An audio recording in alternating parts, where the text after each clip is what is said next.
Like BTS. Yes, I like BTS. Sure, I will marry all. Nice. Why Korea? We are BTS armies. What do you like about Korea's music?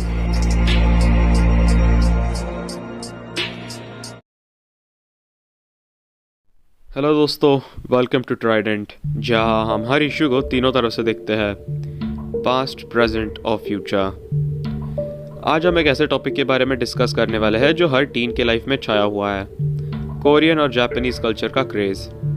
के pop, K dramas, anime, sushi, K beauty, क्या बात है। Indian teens are going crazy over it. पर यह obsession क्यों है? इसमें problems क्या है? और अगर इसमें प्रॉब्लम्स है तो उनका सोल्यूशन क्या हो सकता है? आज हम इन कुछ चीज़ों के अंदर डीप डाइव करेंगे विद फैक्ट्स, डेटा एंड थोड़ी सी मस्ती के साथ। सो ग्रैब योर रामेन एंड शुरू करते हैं। और हाँ, वीडियो एंड तक देखना, क्योंकि एंड में कुछ प्रैक्टिकल सॉल्यूशंस भी शेयर करेंगे। और हमें कमेंट सेक्शन में ज़रूर बताना कि आप किसे पसंद करते हो, के पॉप या फिर एनीमे। Let's dive in.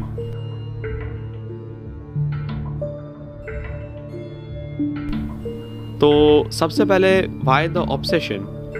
पहले बात करते हैं कि इंडियन टीन्स इतने ऑब्सेस्ड क्यों है कोरियन और जापानीज़ कल्चर के साथ। ये कोई छोटी सी बात नहीं है। एक सर्वे के मुताबिक इंडिया में 1.5 करोड़ हॉलीवू के फैंस हैं और ये नंबर सिर्फ बढ़ता जा रहा है। डुओलिंगो के 2021 के रिपोर्ट के हिसाब से कोरिया इंडिया में फास्टेस्ट ग्रोइंग लैंग्वेज है, स्पेशली जेन ज़ी और मिलेनियल्स के बीच। जापानीज़ भी पीछे नहीं है। एनीमे और मांगा के फैंस हर गली गली में छाए हुए हैं। साउथ कोरिया ने 1990s में अपनी कल्चर को ग्लोबली प्रमोट करना शुरू किया था। उनका गोल था soft power. Movies, music, drama, इनके थ्रू लोगों को इन्फ्लुएंस करना। के पॉप बैंड्स जैसे BTS, ब्लैकपिंक और के ड्रामास जैसे क्रैश लैंडिंग ऑन यू, ये इंडिया के यूथ को हुक करते हैं। जापान भी इस चीज़ में पीछे नहीं है। एनीमे जैसे Naruto, one piece, dragon ball या फिर पोकेमॉन, इन्होंने पूरे वर्ल्ड को कैप्चर कर रखा है। यूट्यूब, इंस्टाग्राम, नेटफ्लिक्स, ये प्लेटफॉर्म्स पे कोरियन और जापानीज़ कंटेंट हर टीन को ईजिली मिल जाता है। ये ईजी एक्सेसिबिलिटी एक बहुत बड़ा कॉज है इनके प्रोपागेशन का। सो नेटफ्लिक्स के अकॉर्डिंग 2023 में 60% नेटफ्लिक्स यूज़र्स के ड्रामाज और कोरियन चीज़ें देख रहे थे। और एनीमे वो तो ईजिली क्रंचीरोल या फिर कोई भी और वेबसाइट के ऊपर अवेलेबल होती है। सोशल मीडिया पे बहुत सारी फ़ैन कम्युनिटीज़ है जैसे BTS आर्मी, जिनका क्रेज़ सिर्फ बढ़ रहा है। कोरियन और जापानीज़ कल्चर लोगों को कूल लगता है। के पॉप स्टार्स का flawless skin, trendy fashion, discipline style, ये सब इंडियन टीन्स को अट्रैक्ट करता है। एक स्टडी के हिसाब से 61.7% इंडियन यूथ्स ने कहा कि कोरियन एंटरटेनमेंट उनके लाइफ चॉइसेस को इन्फ्लुएंस करता है, फैशन से लेकर करियर गोल्स तक।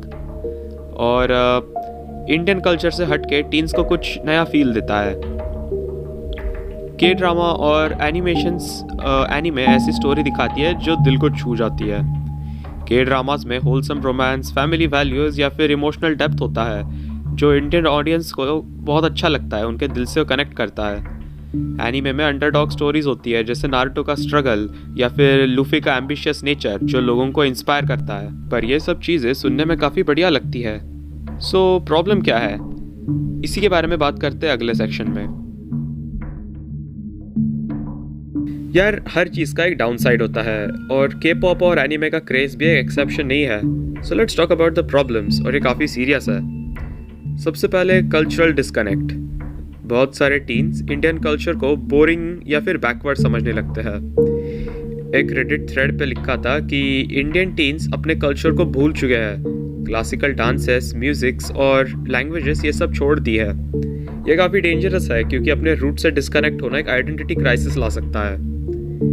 Addictive behaviour. एक स्टडी के मुताबिक के ड्रामा और एनिमे का excessive consumption addictive viewing patterns create करता है जो रियल लाइफ रिस्पॉन्सिबिलिटीज़ और रिलेशनशिप्स को अफेक्ट करती है। टीन्स रात भर ड्रामास देखते हैं और इससे उनका पढ़ाई और फैमिली टाइम सफ़र करता है। और अगला और सबसे बड़ा इंपॉर्टेंट इशू है अनरियलिस्टिक स्टैंडर्ड्स।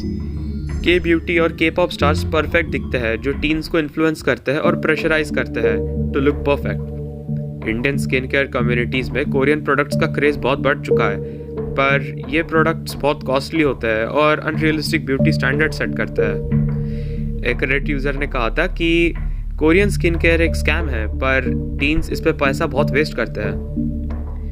बहुत सारे इंडियन टीन्स कोरियन और जापानीज कल्चर को आइडियलाइज करते हैं, पर रियलिटी में डिस्क्रिमिनेशन होता है। एक इंडियन यूट्यूबर दीपांशु सांगवन ने साउथ कोरियन ट्रिप में रेसिज्म एक्सपीरियंस शेयर किया था। उन्हें ब्राउन स्किन के वजह से अनकंफर्टेबल शेयर्स मिले थे।